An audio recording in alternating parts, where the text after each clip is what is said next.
So, good morning people, and welcome to this little vlog cooking on the Corsican, heading over Braden Water. It's the 22nd of February 2018 and we're having an early trip over the water to the south side to meet up with our friends. It's about 2 degrees outside at the moment and it's about 9:30 in the morning. We set off from Achill at 7 o'clock.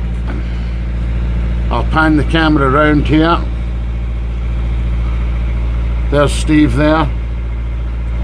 He's on the helm or something like that. Dog's down there. Austin, what are you doing? Sit. Stupid dog. What are you doing? What are you doing? Licking his lips, thinking about food.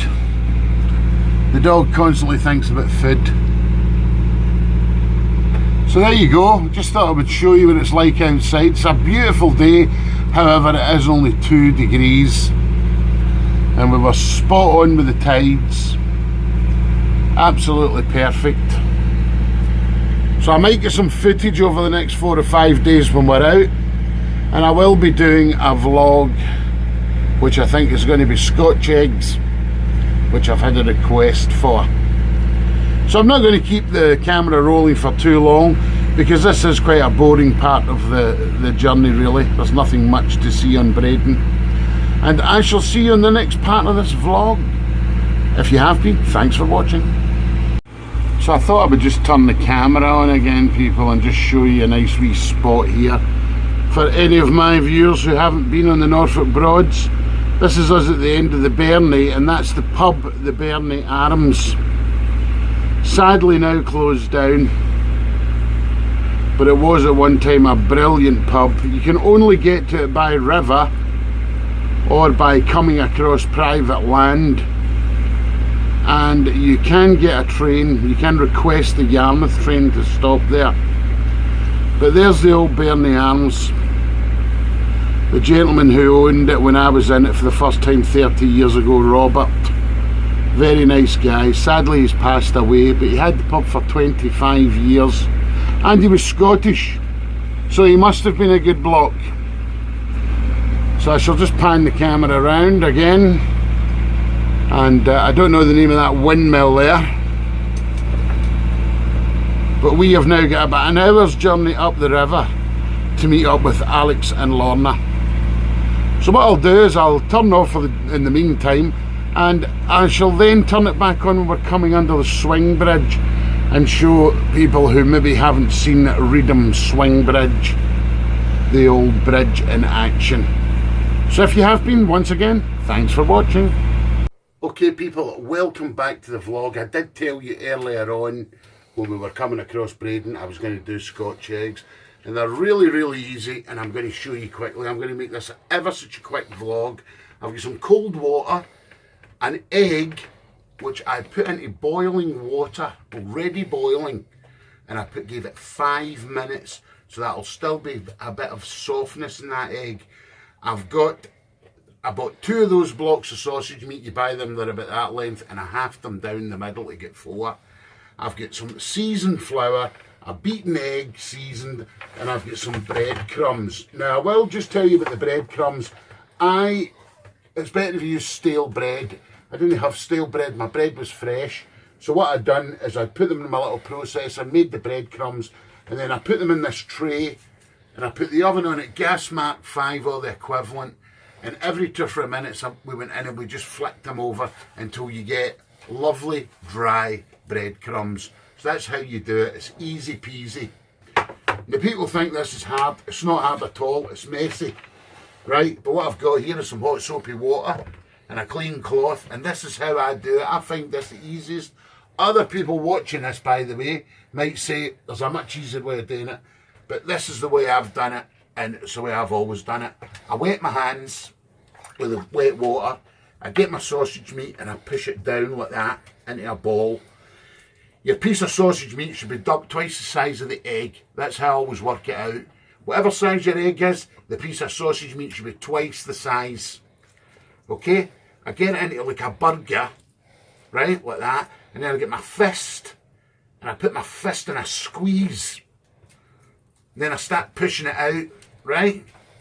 And I do the same all the way around until I push it out into a nice big, and I just keep manipulating it. When I feel it getting dry and my fingers sticking to it, I wet my fingers again, like that, until I've got a big round ring, like that.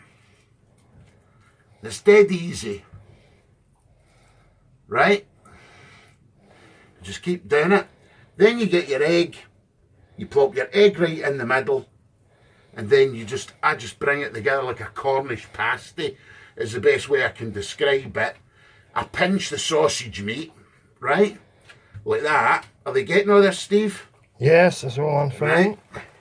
When I'm pinching all the sausage meat like that, and I get it all pinched, I then get my hand wet again, and then get my other hand wet, and I then just roll it, and keep on spreading it, like that, like that, like that, like that, like that, like that, like that. By the way, it's Saturday the 25th of February, and we are over the other side, and we are at Loddon. There you go, that's got a beautiful shape to it. Can the people pan in there, Steve? Beautiful shape. Then I plop it in my flour, and then I wash my hands.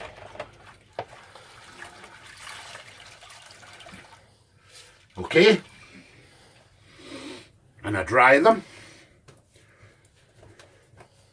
And I'm in my seasoned flour first, and I get a spoon, and I make sure, before I touch anything, that I get plenty of flour on said egg, on said Scotch egg.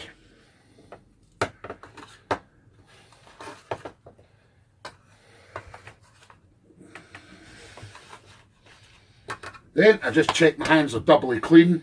Before I handle it, I put a little bit of flour on my hand there like that. I put my spoon into my breadcrumbs. Then I get a hold of the egg, and I just make sure that everywhere is covered in flour. And I make sure, you must make sure that you dust all the excess flour off, because if you don't, and you then start putting other stuff on it, everything won't adhere properly. So you must make sure you take all the excess flour off, like so. Then into the egg wash, I'm going to put the flour out the road, and I'm just going to do my hands again.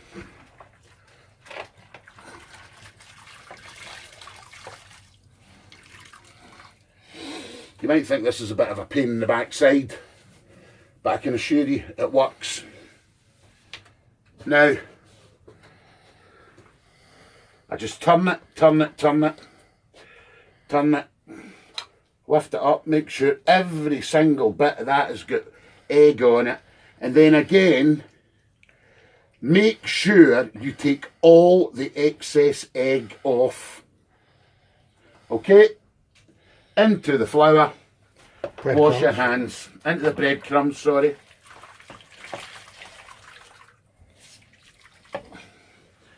Put the egg out the road because we don't need it any longer. There's my lovely Scotch egg in there, and all it needs now is its breadcrumbs. And I start off with my spoon again. And by the way, these breadcrumbs was only 2 outsiders of bread. That's all it was, nothing fancy. That was just Warburton's bread. You know, there's enough breadcrumbs on it that I think I can handle it. Making sure they all go underneath as well. I then put my spoon back in my flour, and I get a couple of handfuls like that, and I lift it up. More handfuls, and press, no hard, but press the breadcrumbs in, so every sticky bit is getting covered with breadcrumbs. And do that all the way around. As I say, I'm not saying this is the right way. It's the way I've always done it. Okay? Now that, believe you me, is fully covered. And there we have a beautiful Scotch egg before it goes in to cook. And what I shall do, people, is I shall come back to you when I've got the oil heated up and I'm about to cook these Scotch eggs off, and I'll show you them. So if you have been, thanks for watching, and I'll see you when we get back, because I'm making this quick. So people, we're back. I said I'd come back and just show you when these were ready to cook off. Now my oil in this pan is at 160 degrees. That's what you want to do them at. And just very, very gently, just lay them in your oil. Very, very gently like that. Okay. I'm going to put 2 in.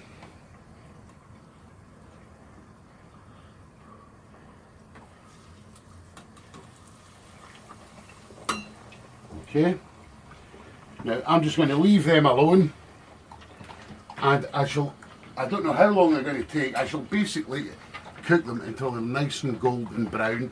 That may take about 6 to 8 minutes, and I will come back and show you them when I'm taking them out. Okay, so if you have been, thanks for watching.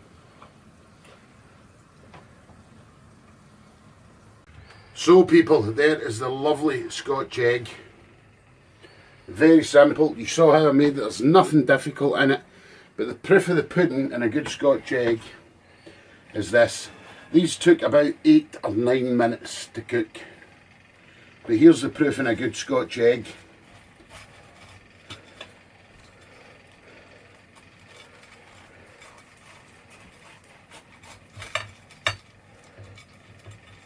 There you go.